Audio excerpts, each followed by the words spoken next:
My name is Lieutenant Colonel Lee Roger Wolfgram, and I am a storyteller. Welcome to the bunker. Hey everyone, welcome back to the Colonel channel. I'm keeping you up to date with the Sean's P. Diddy Combs case. If you haven't watched the other videos, go ahead and look at those because those will bring you up to this update. And in this update, there have been new cases that have recently been filed this week, an additional 7. And so let's just jump into the video and let's see what it's all about. Start making this case as a takedown of a successful black man. This new batch of civil lawsuits accuses Sean Combs of drugging and sexually assaulting 7 more alleged victims. One of them says she was 13 at the time and certain celebrities were there watching. Okay, so here's the huge problem with this. These are civil suits. Although they're alleging crimes, and anyone associated with this 13-year-old is in deep, deep trouble. We'll watch how this unfolds. I want you to look at the little meter in my first video about this case. I explained the meter in the bottom, and that video will be in more detail about how that meter works. But you can watch the meter as we go on. Let's watch. This morning, a new civil lawsuit alleges Sean Diddy Combs sexually assaulted a then 13-year-old girl after the VMAs in the year 2000. Combs attended the award show with his then girlfriend, Jennifer Lopez.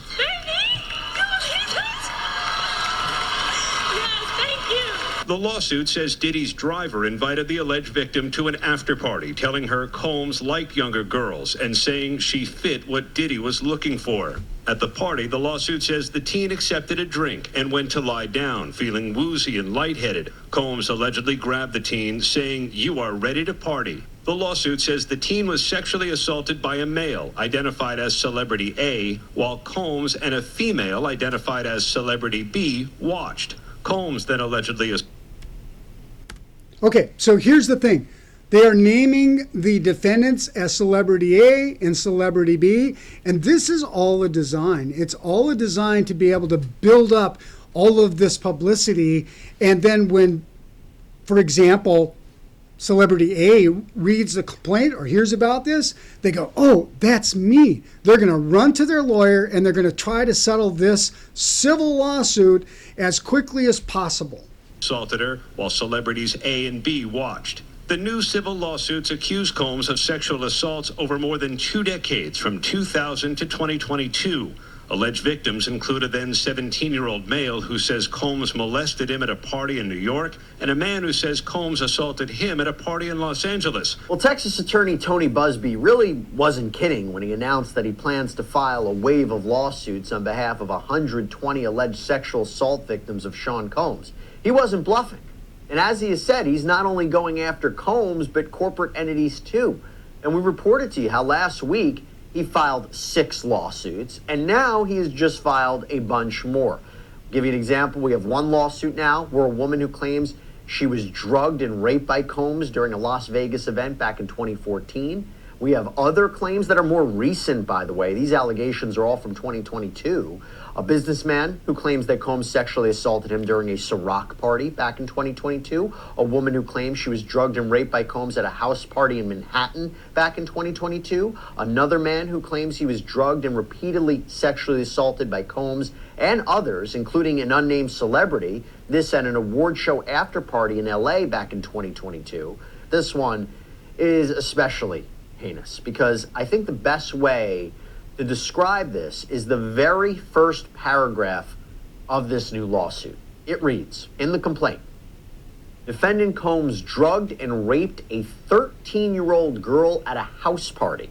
Many others were present but did nothing to stop it. Some participated in it. Combs has been allowed for years to conduct himself in this manner without any consequences. He believes he is above the law. He is not. Okay, so here's the thing. As these celebrities, now they know what's coming, right? Busby has said he's going to be dropping these things on a consistent basis. As he builds the pressure, this is really from a force someone to settle. These people, it won't matter what the cost is, because the cost of their name getting out there and being associated with this toxic poison person now is worth whatever they've got to pay to keep out of it, both from a preserving their reputation, their ability to earn income in the future, and from criminal prosecution. These demand letters are not unique to Diddy. This has been going on for a long time, right? This is part of a strategy, and there's clearly a PR and a communications way of going about this that's tied into what they want to be both the legal and the financial outcome. So you see now, they send out what are called demand letters, which is very common in civil cases.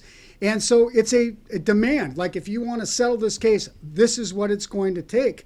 And these people that were around any of these parties or after parties, I am certain they are all talking to their lawyers right now. They may even be talking about cooperating with the U.S. attorney if there's crimes here. Because remember what I said, people will start to turn. On this case, they're after Combs, but anybody that can turn to help them convict Combs will get some benefit by that under the federal sentencing guidelines. It must panic a lot of people in Hollywood that they may play these videos in open court. If my name is dragged through the mud in a lawsuit, I'm going to lose my career, and I could be a very, very famous person. So this is sort of to dangle out, sort of a tactic to draw out potentially a settlement. If not, you could see that name coming public eventually in the course of the lawsuit. Okay, so we're going to switch from that. We're going to talk about the baby oil, because there was this idea that the baby oil had been laced with GHB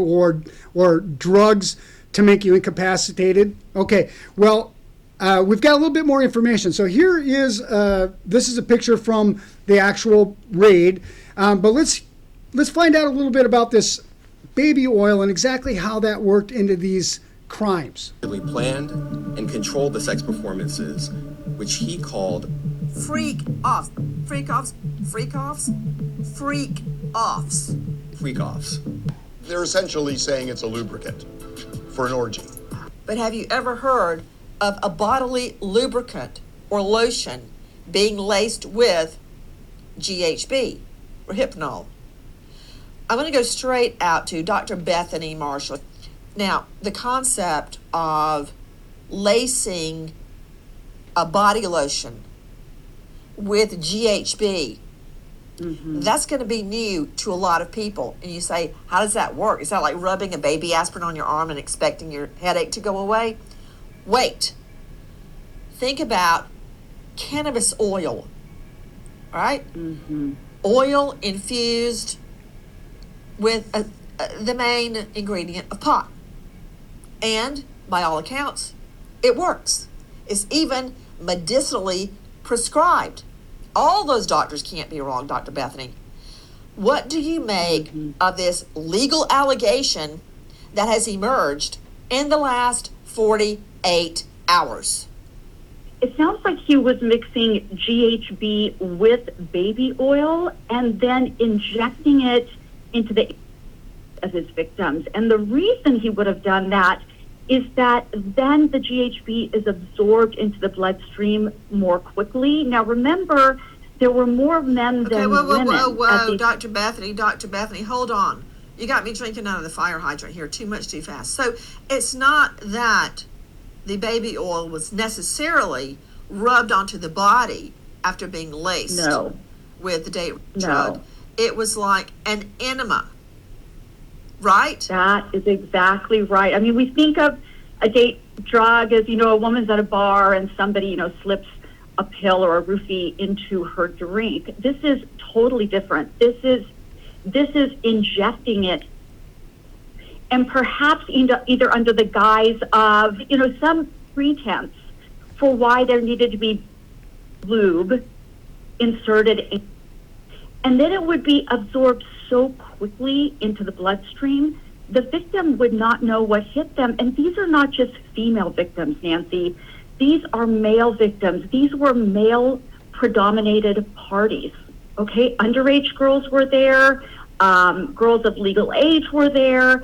But there were a lot of boys and men, too. So there was a lot of same-sex activity going on. So I think if we think of that, really, they were trying to use a pretext of something called chems. Okay, so This is what gets bleeped out here. So I had to look this up. I had no idea when it was being bleeped out. I went and I did a little checking. So here's what chemsex is. Chemsex is used in the United Kingdom to describe intentional sex under the influence of psychoactive drugs, mostly among men who have sex with men. It refers particularly to the use of GHB, GBL, crystallized methamphetamine, and these drugs are often used in combination to facilitate sexual sessions lasting several hours or days with multiple sex partners. And this is really why they needed to have the IVs for recovery. If you remember in the earlier video when we're talking about the criminal act, people would require IVs to recover after what occurred. This explains a lot. And that is when you use chemicals to enhance and the duration of the sex act. So it can go on for hours or days. And these poor women, these unsuspecting women were drugged in such an unusual way. It seems pretty clear to me that this whole rollout of the press strategy is meant to support they're using the media as a tool and seizing on the fact that the allegations are so incredibly salacious and disturbing, and it's a lot to take in. Just wait, there's going to be a lot more to come on this topic. You guys are going to be very busy for a long time, I suspect. When all the evidence comes out, we could potentially hear so many different names coming out, and it'd just be maybe the biggest court case in entertainment, news, celebrities ever. And I agree. This could just be the tip of the iceberg, and we'll have a lot more to follow up on as this progresses. I will keep you up to date. But the point that I wanted to say is this. Look, the defense is going to be that these were kind of like swingers, and which is all legal. The real problem comes in with these allegations of minors, because there is no such thing as consent with a minor. That's where the criminal liability attaches, and the poison and the toxicity of this case is where people that weren't even involved in any crime at all are going to be rushing to settle. And this whole idea of building this up by just filing a few a week is all designed to create maximum pressure. Well, that's the update for now. I'll update you as other details come available. And until the next time, this is Wolf 6 from the Worldwide Headquarters out here.